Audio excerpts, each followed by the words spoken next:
Why were you grabbing it and then not? Okay, we're literally already fighting. Okay, everyone back me up on this. James comes in, he goes, oh my God, you don't have water. Goes to the sink and then just gets his own water.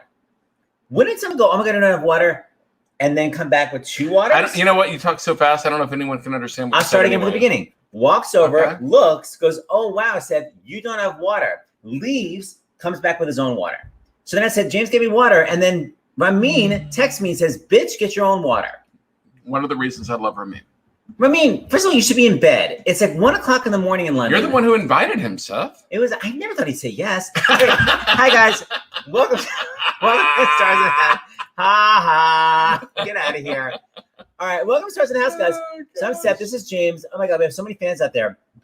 Like 1 million comments already. I know, right? This is the live stream we do twice a day. We do it at 2 o'clock and 8 o'clock. We started in March. We've done maybe 100. I've lost track. We started with the Actors Fund, and we've raised over $350,000. Yeah, and then starting last Monday, we pivoted right now because of this giant civil rights struggle that's happening everywhere, and we are now raising money for the NAACP Legal Defense Fund. And where's our little thing that says LDF on the bottom? I don't know. Do you want to put the banner on?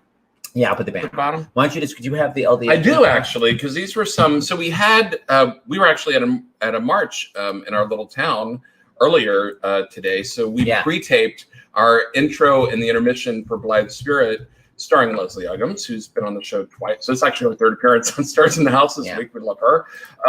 But there was some, Shelley Williams directed it, and she had done it like a month ago, and Leslie had Wi-Fi issues. So all of that was straightened out, but there were still technical issues, and we saw some of them, like times that Shelley came in and they just talked, and I was watching it online, and it was like really great conversation. So the show ran long and the whole show was seen, but it was really cool. But some of these are the donations that came in. Yeah, so here's I want to know what LDF is. No, that's what I was saying.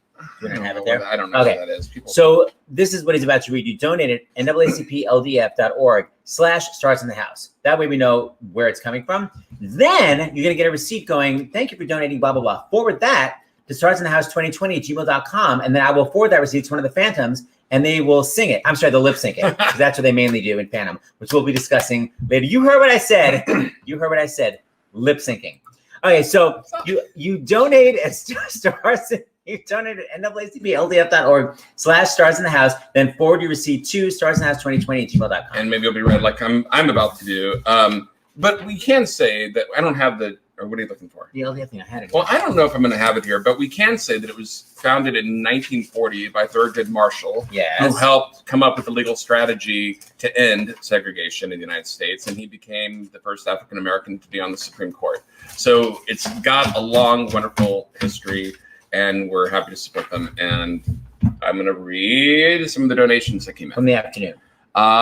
This is, oh, wow. Someone already done, this isn't even for this afternoon. This is for already tonight. Sherry. I know we have donated $25. So many fans here. When I took my niece to New York City in 2014, we had tickets to see Phantom because Mr. Lewis was so fantastic. We went to see it a second time. Sherry Lewis and Lamb Chop? Bye-bye. He made the Phantom seem like a person rather than a freak. Amazing. We also saw Mr. Karimloo in Les Mis, which was also wonderful. Looking forward to the show and happy to contribute to this cause. How nice.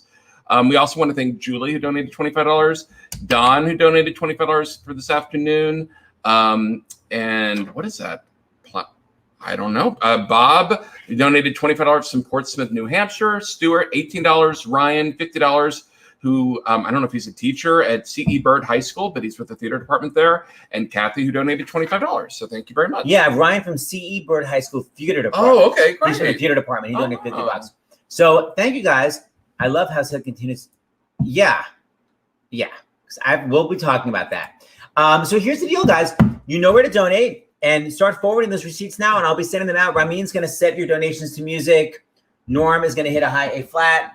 Howard's going to have a sassy quip. And where is Hugh here? Hugh's going to play a concerto. I know Hugh's there. Great. Here. Okay, so here we go. And Dr. LaPoop will come in hopefully at some point. We just sent him down. Yes. So we had an Alphabet reunion from Wicked. And now we are having a Phantom reunion from Phantom. Please welcome to the stage. Now we're 4 Phantoms. First of all, Hugh Panaro, who was so nervous his tech wouldn't work, but he's here. Hi, Hugh. I am so low tech. But you know what? You look great. And you sound great. And then we have Ramin Karimloo all the way from London. He's so exhausted. No, we're good. We're good. All right, we'll see how long you Hey, brother. Then we have you guys catch up later, off mic. Then we have the longest running Phantom. He's done over 800,000 performances. Mr. Howard McGillin. Hi, Howard. And then we have the fabulous, my good pal. I probably know Norm longer than any of you guys, I think. Mr. Who's birthday, Norm Lewis. Hi, Norm. Okay. So for those of you here, can you maybe so for those of you new to this platform, it's the kind of thing where like you can't talk at the same time as somebody else because all the sound stops. So as much as all I want to do is interrupt you two and be commenting, you can't talk at the same time. So you have to just nod knowingly and then basically lift your mask and then make your comment. Okay, so let's go back. I'd love to know. I don't quite know how all of you guys got the role. You were all Phantoms. So Hugh Panaro, you were a Raoul at first, right? Yes, yes. How did you graduate to the Phantom? Like many Raouls, I never really had my sights set on the Phantom, truthfully. And I had just finished doing Showboat for Hal in London, and he called and said that the gentleman playing the Phantom at present was going to take a leave of absence, and he just said, do you want to do 6 months? And I was like, okay. And that was my first time in 1999, and I had no idea how much joy it would bring me. I sometimes we don't know what's best for us. I love it. And what about you, Ramin? I know that when they offered you Valjean, you were like, absolutely not. But Phantom, I feel you coveted Phantom, right? Yeah, well, like Hugh, Raoul was my first stab at the production. And then it's obviously Phantom was a dream role. And when in London, when we have the standby, when I was 26, I went in as the standby for a year. And then thankfully the position opened up and they offered me the full-time position straight after that. So in London, because on Broadway, there's no standby. There's just the understudy. In London, there's actual standby? Yeah, great position. You're at home. If you don't get called by 3, night's yours. Are you on a beeper? What'd you say? I said, are you on a beeper system? Yeah, it was around that time. But you could just get a call. So you're showing your age. I have a cassette tape. Yeah, Ramin. 2 months went by, and but that's actually quite frightening because you're not in the building, you're not hearing the show. So after 2 months, okay, you're on. Be like, oh my God, you gotta. But Ramin, do you have rehearsals at all in between? That's a long time to go without doing it. Yeah, not once all the other understudies are up and running. There's not that many. You might check in once a month, once every 2 months. But then once winter comes and flu and sickness and colds come around, you're on a lot. So it isn't on Broadway, like every Thursday afternoon, understudies get together and run through the show. That isn't how it works in London. Not from what I remember. Definitely wow. No.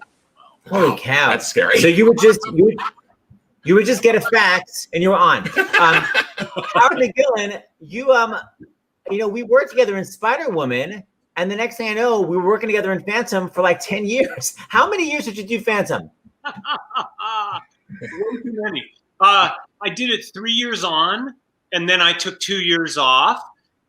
Hugh and I dovetailed each other both times. Yes, Hugh. So yeah, we were doing Spider-Woman. I think I had left Spider-Woman. And Hal called and said there's an opening. It was Hugh who was going off to do Martin Guerre. Am I right? Yes. Do I have the sequence right, Hugh? You got it. And I'm not wearing but yes, you got it right. So I took over for Hugh, and then I left to do Bounce, which didn't bounce, but we did. And Hugh took over again. Am I right? Yes, you got it, bro. And then I went in after Hugh left. So it was I was there a total of 7 years over a 10-year period. Wow. And how many times did you let your soul take you where you want to be? How many times did you take it down the octave? Never. Come on. Not once. Over 2,500 performances at the Majestic. Wow. Insane. That is incredible. And Normie Lewis, Yes. were you coveting the role? That's why. Yeah. So, Mike, I'll try to make it quick. Can you hear me? Yeah, you don't have to make it quick. You got time. My story is I saw it. I was actually up in Toronto. I saw Hugh do Showboat up there. And then I finally saw Phantom of the Opera, and I saw Colin Wilkinson do the role. And that day, I was like, I want to be in that show. I would love to do that role, but I didn't think that I would have a chance being an African American. But I did know that that Robert Guillaume had played it. But I figured he was a star, he had cachet, but yet he still had the chops. But I still coveted that role. And for 20 years, I kept telling everybody in interviews, I want to play this role. And finally, it came to a point where David Lai, David Caddick, and I were on a panel in Washington, D.C., and people were asking about minorities in Broadway, and also what is your role you want to play? And I said the Phantom. Hint, hint, nod, nod. Right. So they took that into account, and luckily, my friend, my brother, part of my family, Hugh Panaro, was playing the role. He decided that he didn't want to renew his contract, so that slot opened up. So there was a chance to go and audition for Hal and the rest of the creative team. And from that time, I remember going out on the stage, and I just remember people living and who have passed on, who were my heroes. They said, "Go do it, go get it," and that's what happened. I ended up getting it, and Hugh called me. I think it was that night. Oh my God! It was either that night or the next day, and he said, "Well, according to Hal, you have it, but you can't say anything yet." But I had to get approval by Andrew, and I had to get approval by Cameron McIntosh, and then I finally got it like 3 or 4 days later. Wow. Okay, so hold on. Oh wait, I'm trying to look. Where's the? Why is Brand? Oh, there it is. There you go. So you're saying you had to get approval from? Hold on. I had to get Andrew Lloyd Webber and Hal and Cameron McIntosh. You mean from this clown?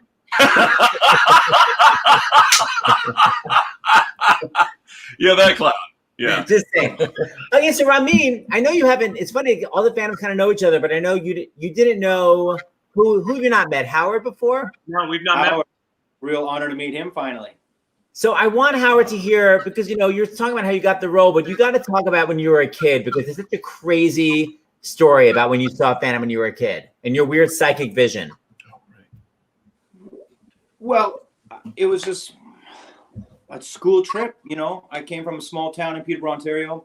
Anything to have a day off school, and we were going to go see this show called Phantom of the Opera. I had no idea what it was, but a day off school was a day off school, and I remember going to it, and we were at the Phantom educational program before the matinee, where they talk about theater and how the magic theater happens, from costumes to sounds to actually being on stage. And they pluck 3 volunteers. They end up picking me, and I'm trying not to be a clown on stage. And so I was the third one as part of the examples, and they gave me a mic, and they said, in the mic, just go, "I'm here, the Phantom of the Opera." And it was to show how they can throw the Phantom sound around. And now my friends are like, "Hey," I was like, "Hey, how you doing?" Just mucking about and just enjoying that. But I remember afterwards and seeing Calm, and actually I did see Hugh and Showboat in Toronto as well. But I saw Calm as well in Toronto. And I remember thinking, like, Norm, I got to play that part. I want to play that role. And I just thought, what a seed to be planted that day. And I remember leaving back on the school bus back to Peterborough, Ontario. I knew that's what I got to do. But keep going. And you said to your friend. Oh, right. Sorry. So then my friends out, a couple of years in high school, we're playing ice hockey. I'm one of the enforcers on the team. So you're trying to play this tough guy attitude, but like at home, I'm listening to Phantom and just daydreaming about doing that. They would rib me a lot. So I remember after a while, I said to my friend, "You know what? I bet you I'm going to become the Phantom of the Opera." And I made that bet at 16. And at 26, when Hold on. You not only said, hold on. You said, not only am I going to be the Phantom of the Opera, but I'm going to be. I said, I want to play him young. I'm going to be the youngest Phantom. I don't know why I said that at 16. It's irrelevant. The point is, I made that bet at the time, and there's ignorance is bliss sometimes. I didn't ever compute the competition or how it's a crazy thing to say, but whoever I met in my life, from when I used to work as a dishwasher in the backstop in Richmond Hall, Ontario, all the bosses knew what I want to do. No one ever said, that's never going to happen, or what a crazy dream. They're like, that's awesome. Yeah, go for it. You're going to do it. Why not? No one ever said it's not going to happen. And did you tell your friend you finally played the damn role? During the overture, I was getting my makeup on, and I said, hey, listen to this. And he heard the overture. He's like, oh, still with that stuff. I said, I'm about to go on. Gotta go. That's awesome. It's so amazing. So, Howard McGillin, you've done so many Broadway shows, and everyone I talk to, like, always the things that aren't hard are hard. So I feel like you've done a million Broadway shows. Was Phantom a hard show for you to do? Because I feel like Druid was so high, Spider-Man was so dramatic. What was Phantom like for you? I think Phantom was probably the most difficult physically of any show I've ever done. Just the intensity of the role, even though he is, historically, everybody always talks about how, he's only on for 35 minutes or whatever they say. It is the most act-packed, intense 2 hours I've ever spent, both backstage and on stage in my life. Yeah. Like, what's physically hard about it? Well, when you're not on stage screaming at the top of your voice and the top of your lungs, you're climbing ladders, you're, falling through trapdoors, or at least used to be, right, Hugh? It's just, it's just the level of intensity of this guy that makes it, I think I was wrung wet every night. And I know everybody I've ever talked to who played the role was the same. Yeah. Howard, was there, since you did it over such a long period of time, 10 years, was the makeup process, how did it change from your first year versus your last year that you were in it? Yeah. Oh. I love that. Woo! Oh boy, you put me on the spot. No, all I can say is the makeup from when I first started till the time I ended was basically about an hour and change. I'm thinking it was maybe I started around 6:45 or 6:50, and I was there for I don't know, maybe more like 7. 7, 10. But you were ready to go by 8:15, let's say. Uh-huh. Norm, what's your story? Yeah.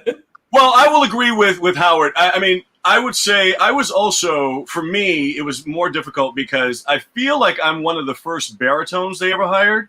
And in fact, when I got interviewed, they asked, because I was singing it for whatever network it was for. And they said, did they lower the key to David Caddick? And David said, no, it's just this guy has a lower voice. So it was difficult in that for me, just to make sure that I was on point every night vocally. But also, you are never alone. Like, you don't have time backstage by yourself at all.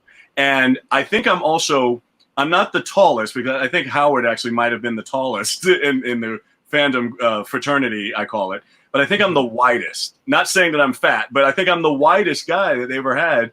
It was hard and difficult in the Angel because we have long legs. And to not make that thing swing, you kind of have to just sit there, and you're in a crouch. And there's one little hole that you could like put your leg through to kind of give yourself some relief. And you would have to switch that because I had knee problems after this. But yeah, running up and down the stairs, climbing the ladders, it's difficult. It's one of the most difficult shows I've ever done. Hugh Panaro, what about you? You're so fit. Was it hard for you? I think we're going to take a moment from Norm and Howard and myself. We have to give Thelma Pollard, our makeup artist, a shout. Yes. Thelma Pollard! Thelma! Hi, in the room. Thelma! Well, is that Howard? That's Ramin. I should give a shout out to our makeup artist here, Tanya Newer. And that photo, that was done by Chris Tucker, the guy who designed it all. Wow. So Beautiful. UK claps there. It ain't pretty. Yeah. So how long was your makeup session? You were before Howard, so you were kind of the early days, right? When took a really long time. You know what? It really depends on Thelma, if you're listening. I love you. But it really depended upon how much we talked. I knew you were going to say that.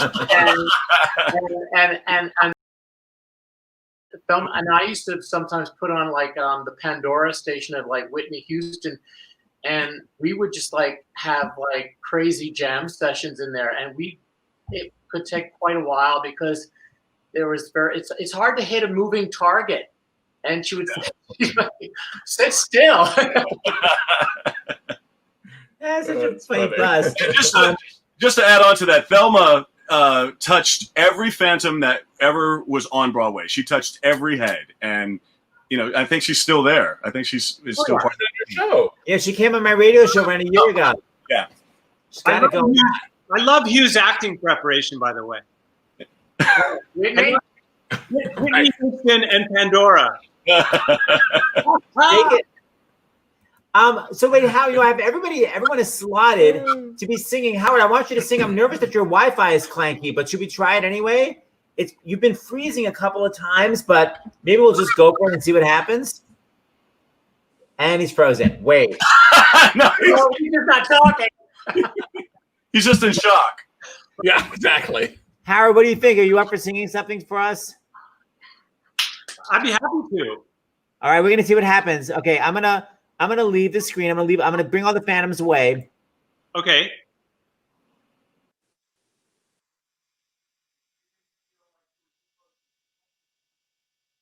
So I thought I'd sing a little Henry Mancini for us tonight. Yes. We're all kind of sequestered away in our little spaces, and I just love this song so much. It's about connection with someone, a lover, someone who's very special. So here we go.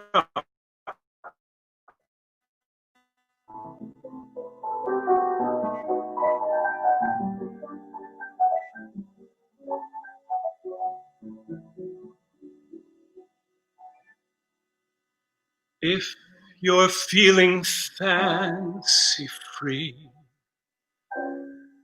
come wander through the world with me.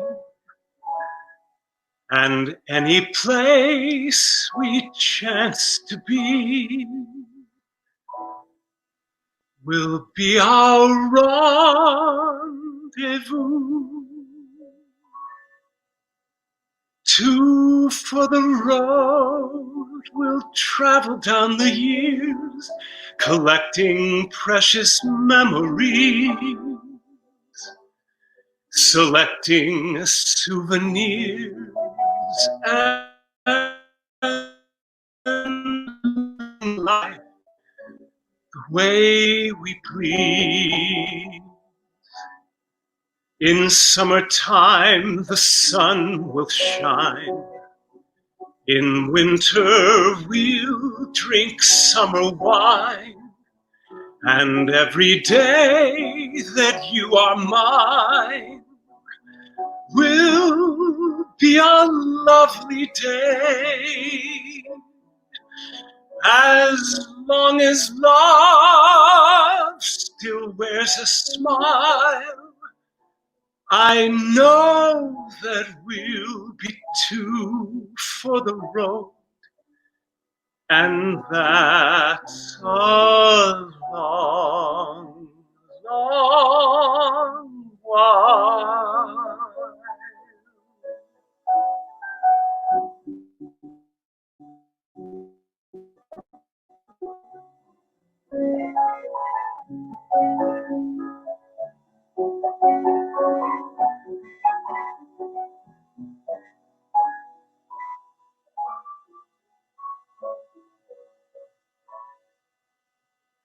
Two for the road, we'll travel down the years, selecting precious memories,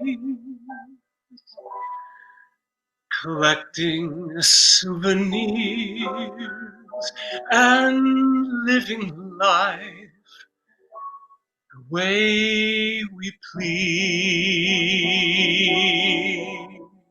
In summertime, the sun will shine. In winter, we'll drink summer wine. And the day that you mine will be a lovely day, as long as love still wears a smile. I know that we'll be two for the road, and that's a long, long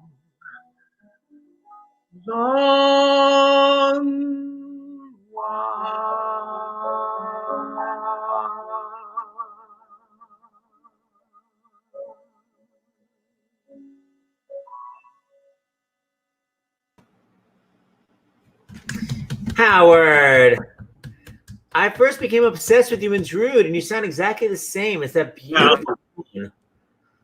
Ah, that was so lovely. You're frozen, by the way. Goes talking there on the keyboard. Of course. Oh my God. Everyone is writing. I love Howard so much. It's so great. All right, Howard. I'm going to show a little because I'm going to back to Phantoms for a second. Yep. Okay, so here's Normie, Rami, and then you. That was beautiful. Thank you, guys. Speaking of Howard, you know, I love hearing about things that went wrong. Weren't you the one that would have like cab trouble during this? Yeah. So the boat, the actual gondola was controlled by radio signals, and every once in a while a cab would be going out down the block outside, and the signal would interfere with the actual signal from the boat guy who's driving the boat, and it would stop. And then you get out on water and pull the boat with Kristen in it as well. Wait, you get out of the lake and walk on the stage? Yes. Yeah. Would you at least pretend would you like pretend you were in water at least? And be like, whoa, I'm so soggy. Of course. Yeah. Well, of course. Well, you wouldn't get there, you know, you just wanted to be sure you got down to your mark and hit the mark by the time all the fireworks started. But yeah, you know, you do your best. I'm sure you had that happen. Norm, you must have. Oh, I have a story where the boat almost went into the pit. Yeah, because the radio frequency was just off, and they had to stop the show. And luckily, I was actually trying to help pull it back, but luckily we stopped the show, and then the crew came out and got it. But it almost took a nosedive. Yeah. Ramin, what about you? Did your boat ever sink? No, but it did get washed ashore, so to speak. So we had to. I can't remember how we did. I don't know. We probably walked on water and made it all like she was floating. Oh my God! Just get over there. You're the Phantom. You're the Phantom. You can do anything. So yeah. Magical. What about you, Panaro? I'm what's coming to mind, and I'm trying to remember. I realized it was Sandra Joseph was Christine, and it was actually the second journey back to the lair, down that path into the darkness, deep as hell, and the boat just kind of stopped, and we were just stranded there. And I don't know what happened. Maybe I'd seen like Mommy Dearest too many times or something. But I turned into Joan Crawford Phantom, and I went, "Get out of that boat!" and I grabbed Sandra Joseph like by the thing. I was like, "Get out of that boat!" And we ran off stage. I have a scene with Howard doing it. Fighters! Exactly. Here's Howard doing it where the boat actually works. In all your fantasies, you always knew that man and mystery were both in you.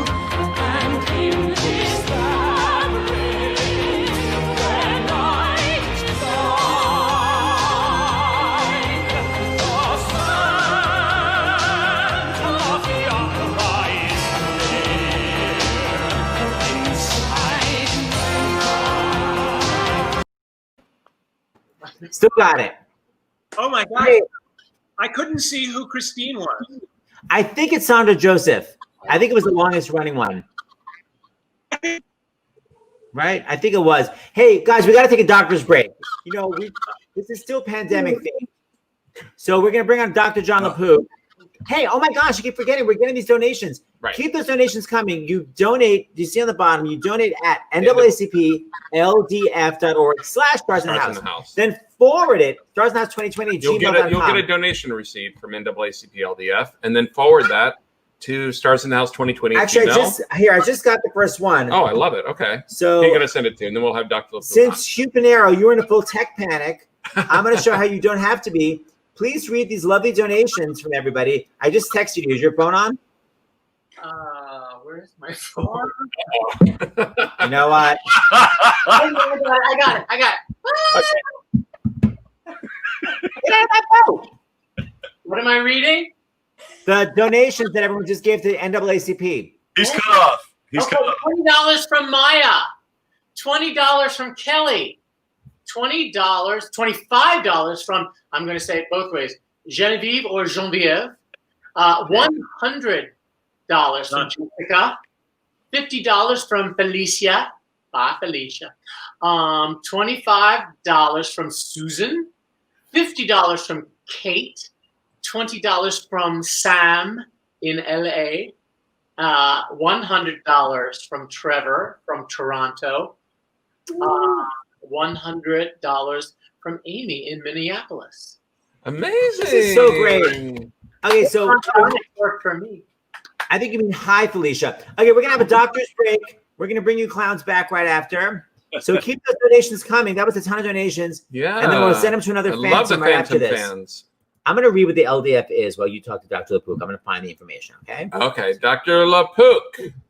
Hi, I love you. The we'll bring you clowns back later. It's such respect. You're distinguished guests. Cut. They know it's a loving use of the word clowns. Thank you. All right, you're going to look up the at the definition. LDF information. So, Dr. LaPook, you know how I said yesterday what I was going to ask you a question today? Yeah. My question was if you had heard or read any of the literature about the chances of some of the problems being more intense, for lack of a better word, for people who have type A blood. Do you know anything about that? There are some. I don't think that's established at all yet. These are associations, not big enough numbers. They're trying to look at whether people's certain blood types or genetic makeups could make them more susceptible. It wouldn't surprise me for some reason that we don't quite understand. We're learning stuff all the time about this, but we're looking for risk factors. Good for you for seeing that. I saw that too, but it wasn't convincing to me. I read something today that really bugged me. Somebody was quoted in the paper as saying, "Look, in terms of whether you wear face masks when you're out, in public, look, we're all adults. People understand the risk. If they want to take the risk, then they can take the risk. You're not just taking the risk for yourself. You're rolling the dice for yourself and for somebody else. That's super important. And for those people who may be thinking, okay, well, I don't care that much about protecting somebody else. If there's somebody who thinks that way, there's increasing literature that you're actually protecting yourself too, that it goes both ways. So which kind of makes sense. We went to a protest this afternoon in our little town where we live, and I would have to say there are probably like 300 people there, very rural, and everyone was wearing a mask. Yes. Here's a picture of us. That's great. And I would say for the most part, we talked about staying, even though we had theater friends who went. We said hi to them in the parking lot ahead of time and kept our distance and just did that for a hug, from a distance. And then we already told them ahead of time we'd be hanging out in the back. So they knew we didn't feel pressure that we needed to stay close to them. We kept the distance. And I would say even at the rally afterward, it's hard to be 6 feet apart from someone in a protest. But as long as you're wearing masks. But everyone was wearing masks. We wore glasses. And I would say we stayed 4 or 5 feet apart. I mean, I felt as safe, we were saying in the car afterward, as if we were going to a grocery store and still keeping, the distance and all of that. I love hearing this because this is testament to knowledge, right? You understand that there are different things that you can do, layers of keeping yourself safe. And once you understand those, it's not magic.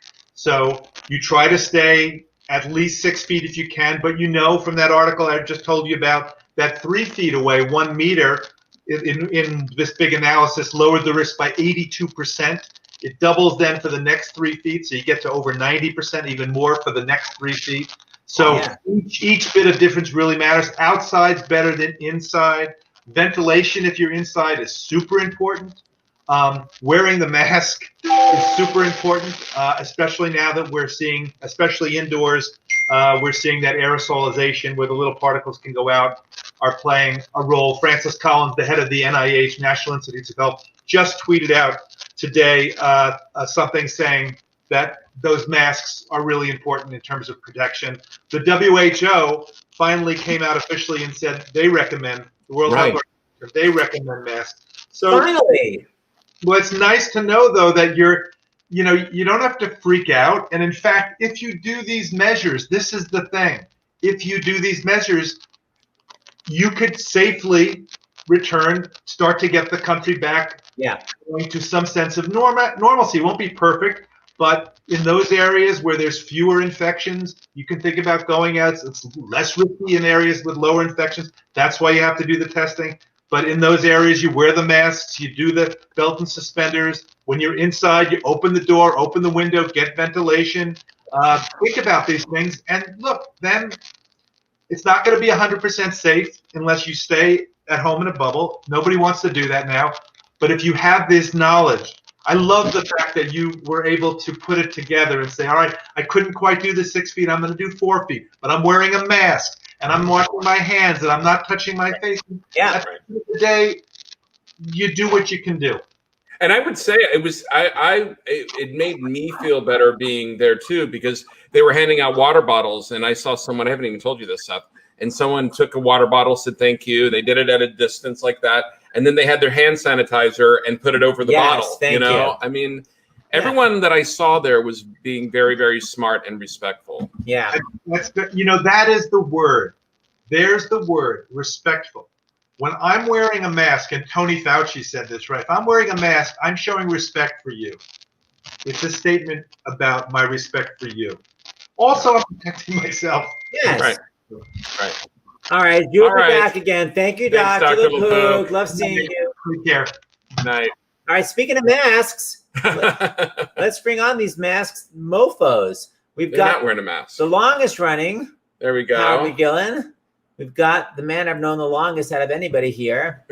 We've got the one who texted me a lot of sassafras I'm not interested in. Didn't ask. We've got my fellow piano player, Hugh Panaro. Hey, I want to talk to you guys about what it's like playing opposite the Christines.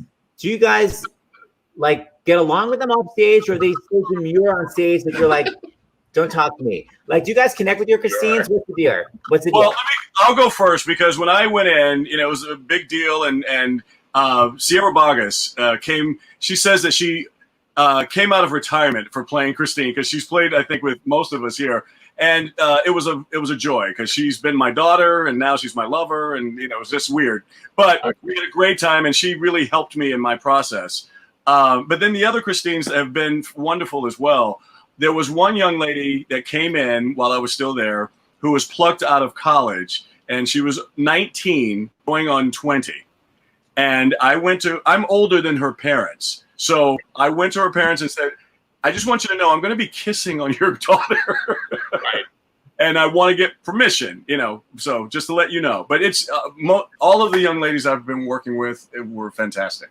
What about you, Howard? They're all great. I mean, really, Christine and Raul are the only two people in the show that you actually have any contact with before the show or even after the show, because you're, especially at the Majestic, because the dressing room situation is such that the Phantom and Christine and Raul are over on one side, and the rest of the company more or less is on the other side of the building, and so you never see them. So, and because you're there first, you get there for makeup, you're there before 7 o'clock every night, and you sit in the chair until after the curtain has gone up. So you never see anyone before the show except Christine and Raul. And what about don't you guys hang out with So you bunt. Wait, who was your first? Sandra Joseph, was she your first one, Howard? She was not. My first Christine was Adrienne McGillin, who was fantastic, and also Sarah Pfisterer. The two, Sarah and Adrienne, were my first two Christines. And Ramin, you were with Sierra. Hugh Panaro, you did it with Rebecca, right? Well, my very first Christine, now this is when I was Raul, was Rebecca Luker. Yeah. And she was at my, final callback, and she actually read with me. So I always feel like that was the good luck charm that put me there. Well, two things I want to say about Rebecca, because a lot of people know that Rebecca was diagnosed with ALS, which is Lou Gehrig's disease. She's doing a major fundraiser next week for this amazing drug that can help people that have ALS. And if you follow her on Twitter, it's Rebecca J. Luker. You can get tickets for her fundraiser, and she's going to be on the show actually talking about it. But Hugh, I have a video of you singing with Rebecca. Not really, but it's Rebecca's voice. And because she's not there, you have to do your own makeout scene. There we go. Share each day with me, each night, each morning. Say you love me. You know I do. Love me, that's all I ask of you.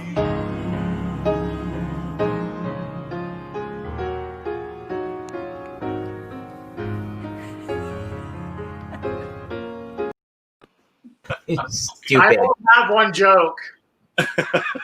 Okay, so Ramin, you did it with Sierra, and we did a concert together. You, me, and Sierra.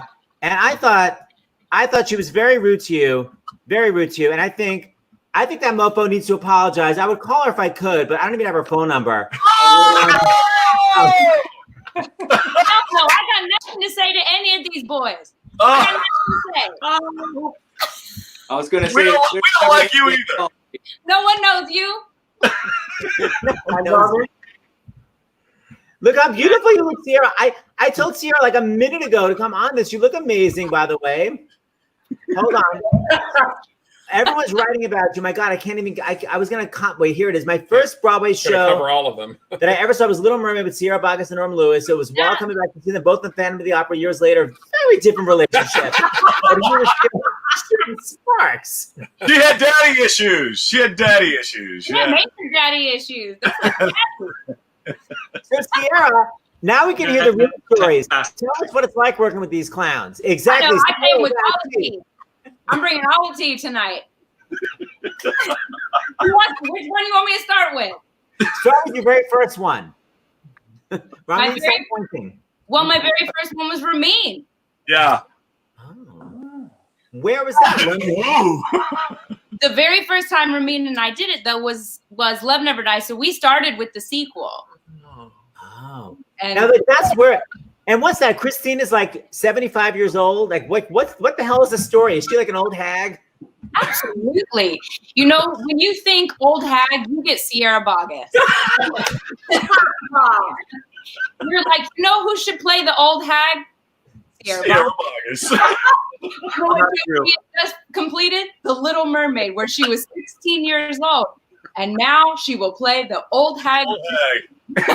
Wait, so how many years later, like Christine, the Phantom of the Opera ends, how many years later is the sequel? 10 years. Oh. 10 long years. And Ramin, what was it like creating like a brand new show with Sierra? How exciting was that? Was it amazing or was it nerve-wracking?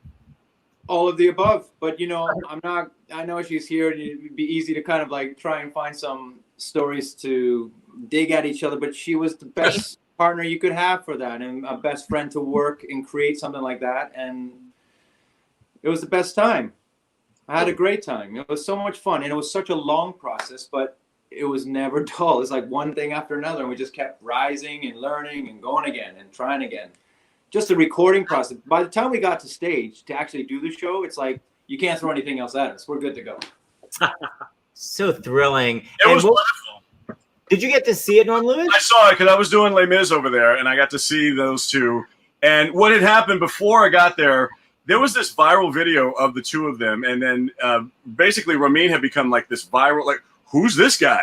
Who's this voice? You know, till I hear her sing once more. You know, that kind. It was like, shit, he's amazing. So I couldn't wait to see the show, plus to see Sierra, and I surprised you because you didn't know I was going to be there. And they made the show. They really did. The cast was awesome, but they really made the show. I love it. I wish I'd seen it. Are you guys on the video, the DVD, whatever it's called? No. That's not cool.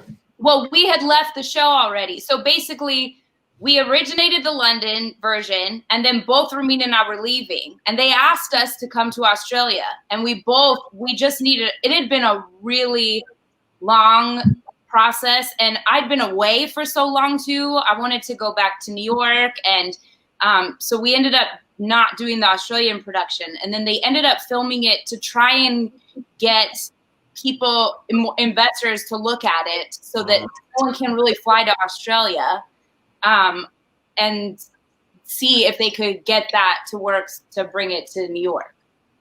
But we were gone. I don't blame you. Hey, Norm, I sent you some donations on the donations, you guys. People love Phantom, and they are being so supportive. And I'm going to tell you, by the way, I'm going to tell you what it is before you read it. People are just donating without knowing the specifics. The NAACP Legal Defense and Educational Fund is America's premier legal organization fighting for racial justice. Through litigation, that means fighting, advocacy, and public education, LDF seeks structural changes to expand democracy, eliminate disparities, as we all know about on Broadway, and achieve racial justice in a society that fulfills the promise of equality for all Americans. Ramin, I'm including you because you're a Canadian American and you're British. LDF also defends the gains and protections won over the past 75 years of civil rights struggle and works to improve the quality and diversity of judicial and executive appointments. So they are a great organization. Yes. Northwest, what have we got so far? Cynthia from California, $100. Victoria from New York, $50. Matthew from Massachusetts, $50. Jacqueline from New York, $15. Kathy from Florida, $50. Eileen from Virginia, $50. And Robert from New York, $25. Yeah. Nice placement. Nice placement. So, Sierra, what would you say is the difference between each Phantom? Like, one makes out with you and you feel a scar. I don't know. Like, what's the difference out of all three? Well, it is funny. As soon as you get to the end, depending on how crazy it's been, what month it is in New York, when you get to the end, it's like how sweaty is the Phantom makeup when you're kissing it? Because y'all know it's like everybody's just like, when you get to that moment, it's like, oh, here we go, because people are sweating their makeup off, and it's just like maybe a lip is still on, and you're just like, yeah. That's what it is. And you know, there was a little bit of a sadist in Hal Prince. Hal Prince wanted Thelma. He brought Thelma out onto the stage in the original production and said, smear some sticky, gooey stuff on his face because I want her to feel a disgusting thing when she touches him. You know, I remember when we were rehearsing one scene in the show where the Phantom drags himself across the, Stranger Than You Dreamt It, where he's dragging himself across the stage. And he said, are you in pain? Are you having any discomfort? And I said, well, it's not exactly comfortable. He said, good. I want it to be. That was part. And to his credit, it was making it right. But there was something about Hal that I think enjoyed a little bit of, kind of making the actors suffer a little bit. I think he had some fun with that. It's cinema verite. Yes. So Sierra, which one would any of them break character, or were they all professional? Oh, go.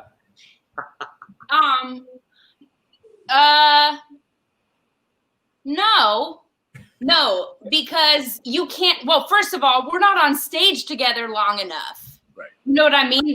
We're actually not on. See each other until intermission. Like, I mean, Norm and I had this just intermissions of complete just ridiculousness. There's many photos of us just acting like idiots. But it's true. It's like as soon as you get on stage with that show in particular, there isn't time. Like with Les Mis, all of us know it's like there are so many ways to mess around during Les Mis because it's 3 hours of the most depressing material ever. Like nothing is okay for anyone. So you just start just like making all kinds of crazy stuff happen during that show. But with Phantom, I don't remember. I mean, I don't think so, you guys. No. Did any of you guys ever break character and laugh on stage from something? No. Howard? I've made up words. Oh. So what song? Oh, Music of the Night, you name it. I made up. Oh, yeah. I mean, you know, when you do something as many times as I did that show, your brain starts to wander. You can't help it. I mean, no matter how, every night, and I will tell you this, I mean this, I'm being sincere. Every night I went out there trying to do the best show I possibly could. But there were times where and suddenly you'd be thinking about, did I turn the coffee pot off before the matinee?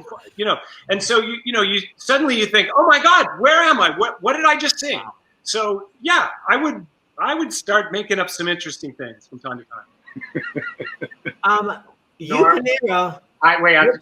Norm knows this story, and I don't think Sierra. I think Sierra had left, but when I knew that my brother Norm was coming in after me, all of us will remember. In the makeup is absolutely magnificent. There is a kind of a circular. See, he knows a dimple, a pit, a big like circular pit in the makeup that's just filled in. And right before he was coming in, I found the cutest little picture of Norm. And I cut it out in a circle and I put it into my makeup. So that when I went to Christine, I went, and eternity of mist before your eyes. And it was Norm Lewis. And Seth, I have a picture of it. I will send it to you. Thelma, I'm still sorry I did that. I didn't mean to do that, but it was worth it. Did you get in trouble? Prepares you. Oh, nobody knew.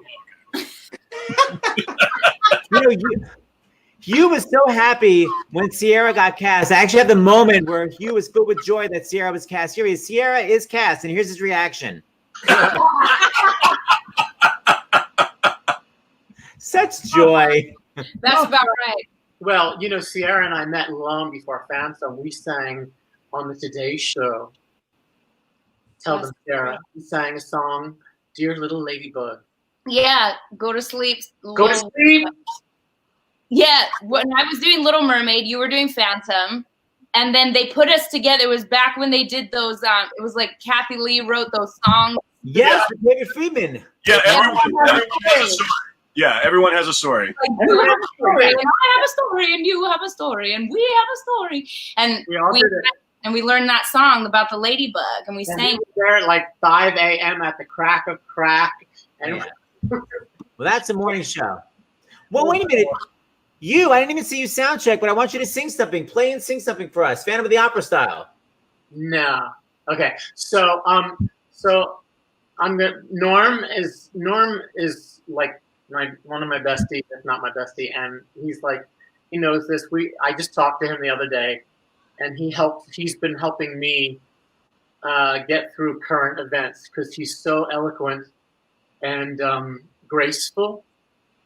And this song I actually picked because it was one of my grandfather's favorite songs, and I just want to say that I was really blessed to grow up in a household. I mean, we had our stuff, But one thing that I can always say about my mom and my dad and my grandfather, we were 3-generation home.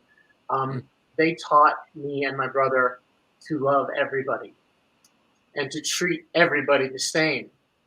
And to literally, you know, that the Pope and the man that collects your garbage, we are all the same. And so that's why I thought, well, I'm going to sing for you. So, and my piano's really out of tune. I really wish Seth was here. But so here we go. I'm a piano tuner. All right, I'm going to record it. Can you hear it? Okay. Yeah.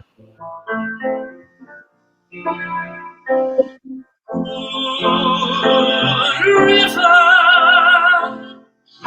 wider than a mile, crossing you in style someday. Oh, dream maker, you heartbreaker,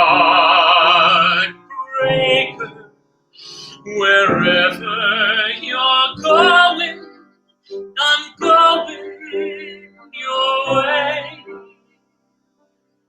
Two drifters off to see the world. There's such a lot of world to see. We're after the same rainbow's end, waiting round the bend. My huckleberry friend, river,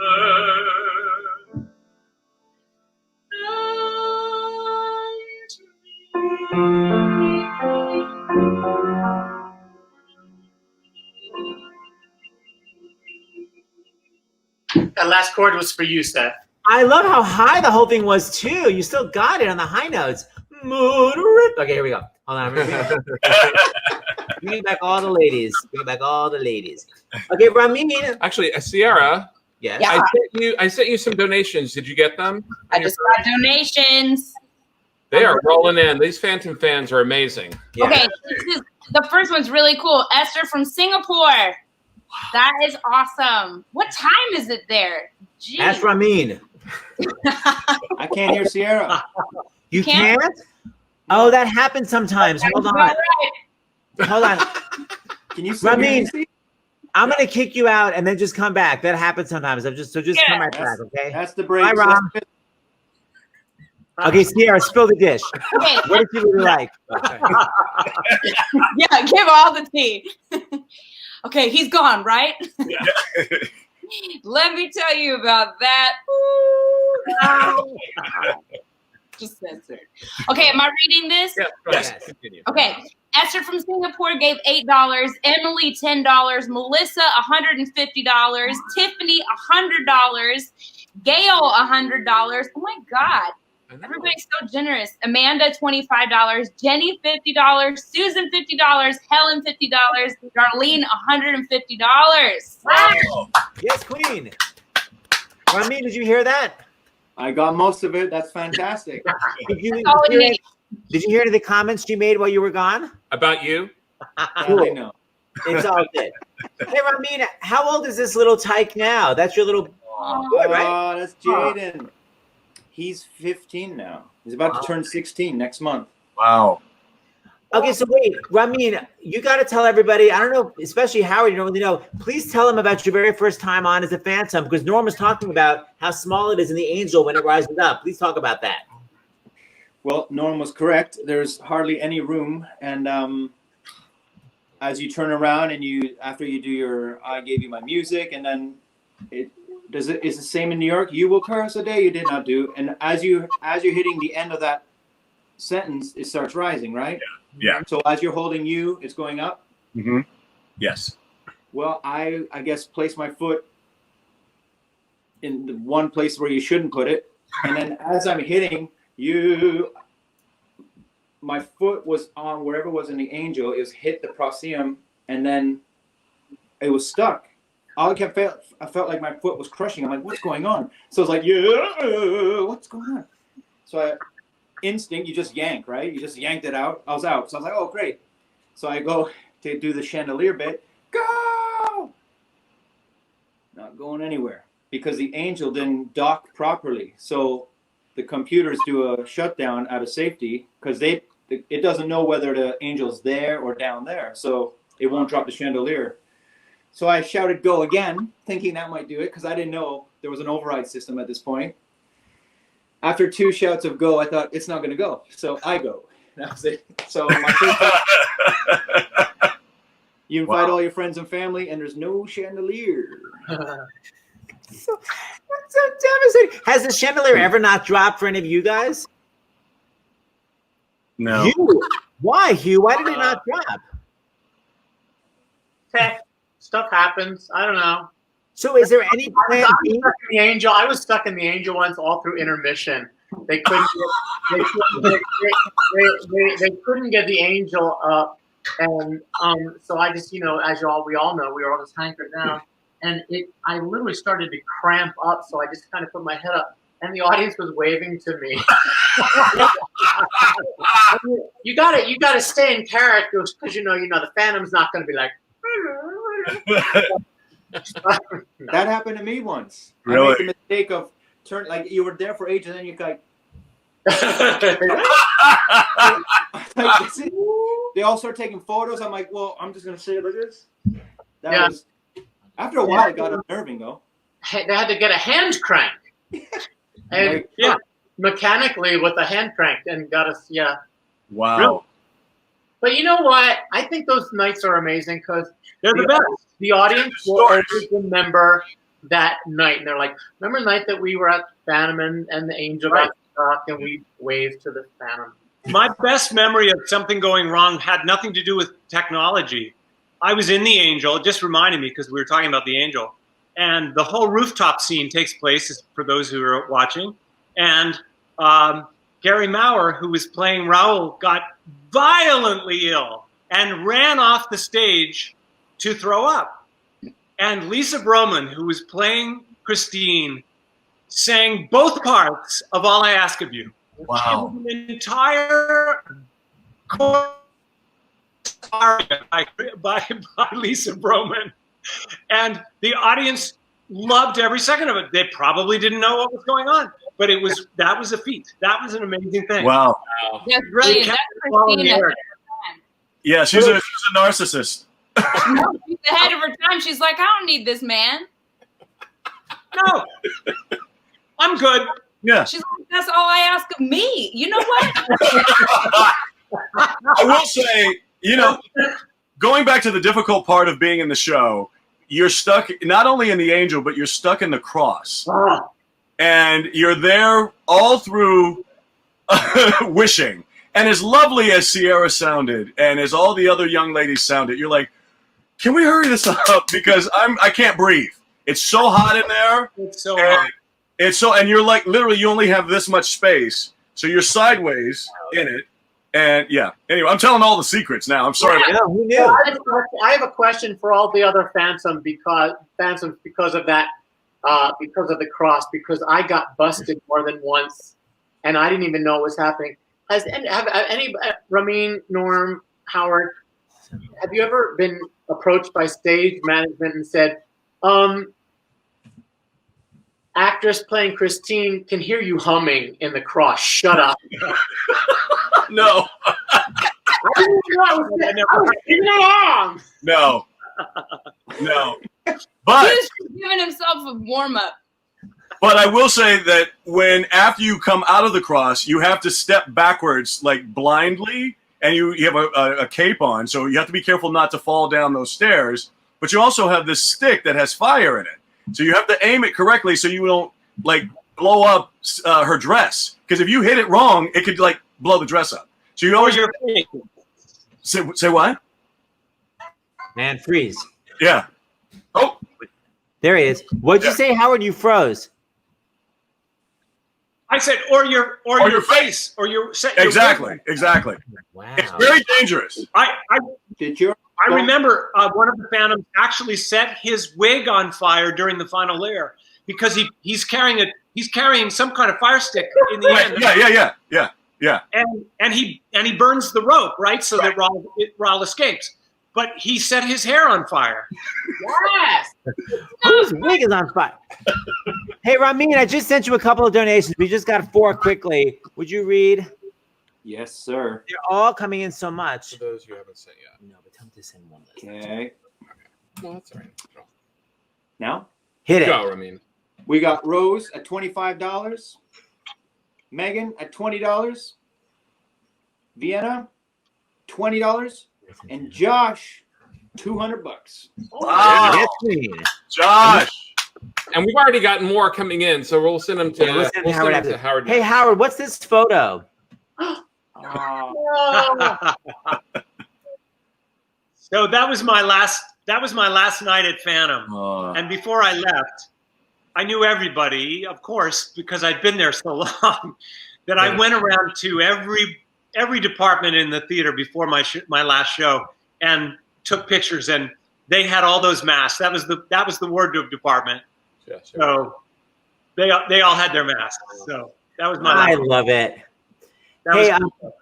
Normie, I found this video of you where you basically tease your song and then you basically harass me to buy tickets. Here, let's watch.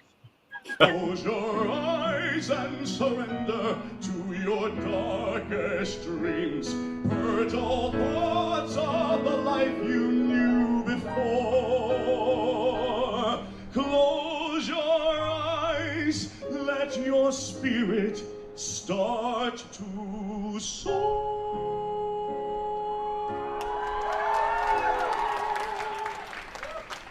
And if you want to hear the rest of that song, you got to come to the Majestic Theater.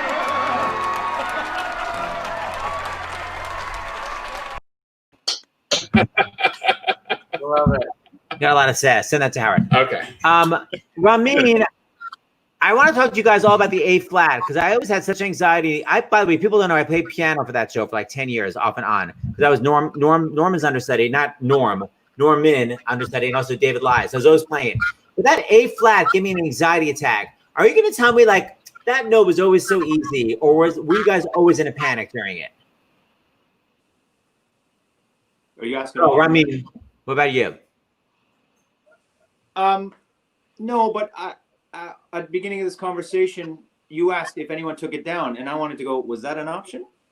Because I wish I had that memo. Where you long to be. No, dear. So powerful. Yeah. Oh, yeah. Hey, So understated.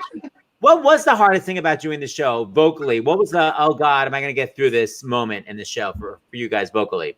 I will say for me, and I hate to jump in, but because I was the lower voice, I had anxiety about that because the Phantom is known for its pure. It's so the music is very lush, but it's vacant, and it's all about the pureness of your voice, and that's what everybody knows. They know Michael Crawford, they know Howard McGillin, they know all these beautiful tenors, and I was nervous that my voice would not, it would be accepted, and also to stay pure throughout that show. But you always were. Huh? Well, you always were, so it was a worry for no reason. What else was everybody worried about? Hugh, what was scary for you vocally? Nothing really. Whatever. No. It was such a it's like anything else when we especially if you take over a role and you inhabit something, it always felt really nice. I mean, like when you try on a pair of pants in the fitting room and they go, "Oh, these really fit good in all the right places." It was kind of like it felt good. So it wasn't really it was not like stressful. The most stressful thing, I will speak for myself, was the makeup. Because when I loved like understudy rehearsals or like put-in rehearsals where we didn't have to wear the makeup, where you could just kind of like sing the show and not have any of the accoutrement on top of you. But I found, I don't know if I've never talked about this with any of the other men. After I didn't do it as long as Howard, but I did find that after many performances, the muscles on the right side of my face started to atrophy from being kind of held in place by the prosthetic, even though it's soft. Wow. And when I left the show, I had to kind of like do almost like rehabilitation therapy on that side of my face to kind of get things back. I remember smiling once in a voice lesson, and my teacher was like, "You kind of look like you had a minor stroke because everything was just kind of being, held in position." So I really was curious to see if any of the other men had ever felt anything like that from the makeup. And maybe I'm just a weirdo. I don't know. No, I didn't do it long enough. So Howard. Anything from the makeup, Howard? Well, his face is frozen now. Oh, what? Everything is frozen. Right. I'm frozen. What happened? Oh, my God. Oh, my God. Oh, it's back. Okay. Still got it. No, I mean, I'll tell you what really did affect me with the makeup was my pillowcases on my bed were always ruined from the glue. I was so angry. I would go out and buy really nice sheets or nice pillowcases, and suddenly I'd find glue on them every day. Because that was a fact. You start living with glue. I know everyone sitting here knows exactly what I'm talking about. Yeah. Glue was a constant. No, I took a shower after the show. What's that? Wow. Yeah, next time try that. I didn't think of that, Hugh. I should have thought of that. Howard, check your phone so you can read donations, and hopefully you will not freeze during the reading. But you're already frozen, so we'll see. Yep. Did you get? Tell me when I'm not frozen. Okay, you're unfrozen. Okay. Yes. $100 from Markham and Rich. $100 from. Yeah. I know Go those. Markham. Yay. Go Markham. $100 from Jessica from Philly. Patricia, $25. Brittany, $100. Marshall, $50. Desiree, I love that name, Desiree, Yes. $40. And RJ, $25. Yeah. Thank you, donation. Hey, Markham and Rich, I know you. And thank you. Ramin, I'm like obsessed with your A flat because you opt out of breathing before it. Did that make it easier for you, or are you just a show off? No, sometimes I find it's Sierra's all. I'm like, ask me that question. Ask me. Such a bitch. No, sometimes you just take a little breath, and it's easier just to keep going and then like stop and start and reactivate it. Why don't we watch? Listen how great it sounds. I'm obsessed with it. No, don't play this shit. Oh yeah, bro. Oh yeah. Let your mind start a journey through a strange new world. Leave all thoughts of the world you knew before. Let your soul take you where you long to be.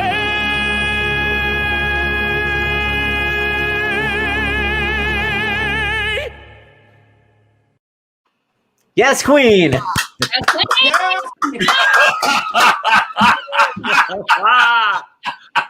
You still got it. Got it.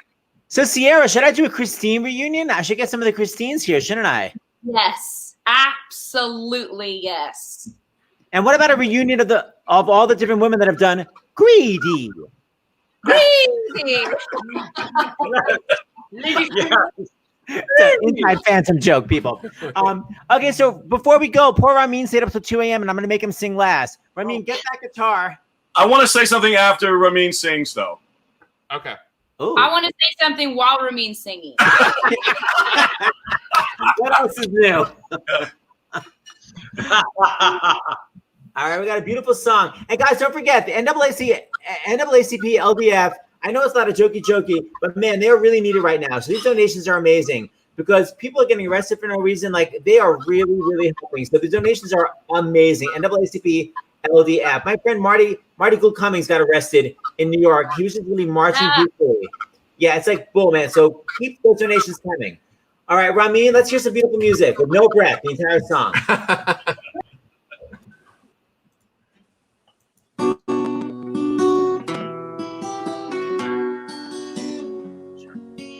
You're gonna keep Sierra there? Okay, you can dance to this. Okay. Early each day to the steps of St. Paul's, the little old bird woman comes in her own special way to the people she calls. Come buy my bags full of crumbs. Come feed the little bird, show them you care, and you'll be glad if you do. Oh, the young ones are hungry, the nests are so bare, all it takes is tuppence from you. Feed the birds, tuppence a bag, tuppence, tuppence, tuppence a bag. Feed the birds, that's what she cries, while overhead the birds fill the sky. All around the cathedrals, the saints and apostles look down as she sells her wares. Although you can't see it, you know they are smiling each time someone shows that he cares. Though her words are simple and few, listen, listen, she's calling to you. Feed the birds, tuppence a bag, tuppence, tuppence, tuppence a bag.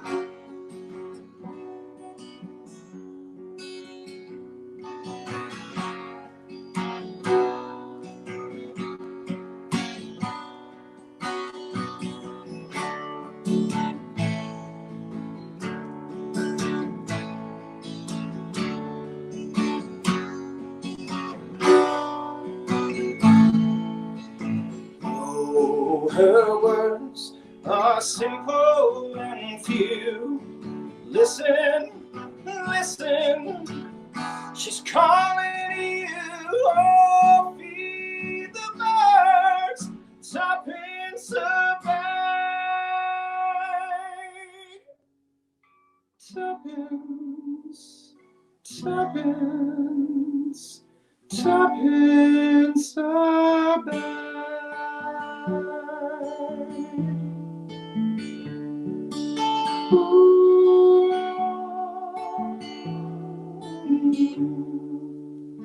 Listen, listen, listen.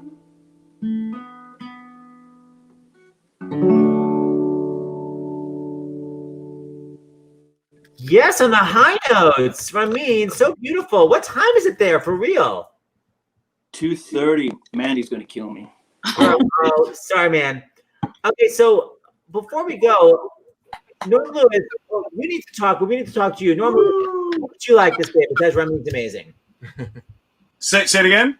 What would you like to say? Because we want to talk to you before we sign off anyway. But what do you want? I just want to say, first of all, thank you again, you and James, for doing all that you've done, and also having Dr. LaPook on and giving us all this knowledge.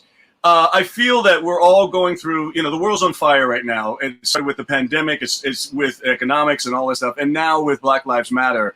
And it's interesting. I feel like we're going through this mud in order to blossom some roses pretty soon. I actually feel hopeful.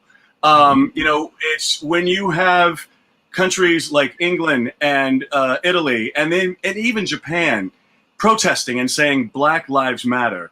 I think that there's going to be a societal shift, and I really am feeling hopeful. I know we're going through it right now, and we have to go through it, but we're going to come out better for it on the end. And so I'm glad to be in this fraternity of phantoms, And I'm honored to know all three of these guys, and even that young lady by the name of Sierra Vargas. But thank you so much for having this platform, and continue with the great work that you're doing. Oh, that's great. Thank you. We love you. Love you. Before we go, it's so interesting. I got so emotional when we were talking because I thought change is really being made, but I thought, like, how does it feel for you to know that you're really a leader? I mean, like, you're one of the people that can say he was like the first Black Phantom. Like, how does that feel to know that you've made a worldwide change from your career? Well, what's interesting about that, I didn't really know that at the time, and then it became a thing, and I'm honored to have that title. But what's even bigger than that for me is that people after the show, they would come up to me from different countries, from Brazil, India, saying, now I feel like I can be a part of this show and maybe play the Phantom one day. So if I can open that door, any of my colleagues who are African-American or people of color could have played this role, but I was the lucky one to get the role.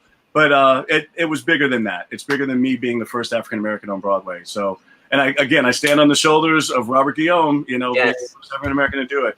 But I just know that the OGs, Audra and Stokes and a lot of us, the older crowd of the African-Americans on Broadway, we are coming together with something, and we're going to be doing some positive things very soon. Excellent. I don't know if they want to be called the older ones. No, that's what we call ourselves, the OGs. Yeah, the older crowd. Yeah, so we're good. The seasoned actors. It's interesting because Leslie Uggams and Mary Wilson and who else was on this week? I've already forgotten. Well, Wilson Cruz for sure, who's a pioneer also. Yeah, absolutely. But even at the march today, all of these African American leaders that are from our little town, we're all everyone's been optimistic. Yeah, there's real positivity out there. Yeah, and it's not Pollyanna-ish. Yeah. No, I think because the world is screaming now, instead of just a subset of people screaming and not being heard, the world is screaming. So. I love it. I'm so glad he said something. You guys, I can't say how popular the show is and how much money you raised. All the money. I mean, this is like just a smattering of the money. This is just who donated, who went to the trouble of forwarding us their donation receipt. You know what I mean? Like, there's steps involved. Yeah. So I'm sure more money was raised. I mean, it's amazing. Yeah. Thank you all. I so appreciate it. Thank you all for singing. Sierra, thank you for your sassafras. There's nothing. You're gonna come back with the Christines. Howard, we're gonna do a Drood reunion for sure. Oh yeah. Yes. You, the piano playing, the crazy high key. Ramin, is this your third appearance, second appearance? Second appearance? I can't remember. You did it with Angela Weber. I don't remember. Yeah, Angela Weber and Sierra. We on for his birthday, Oh, right. That was so fun. Anyway, you guys are all going to be back. I got to do closing credits. Yes, we'll do closing credits. What are you going to do, Seth? I would think you do play something from the panel. Love you guys. All right. Bye, everyone. Thanks for coming. Love you so much. Love you guys.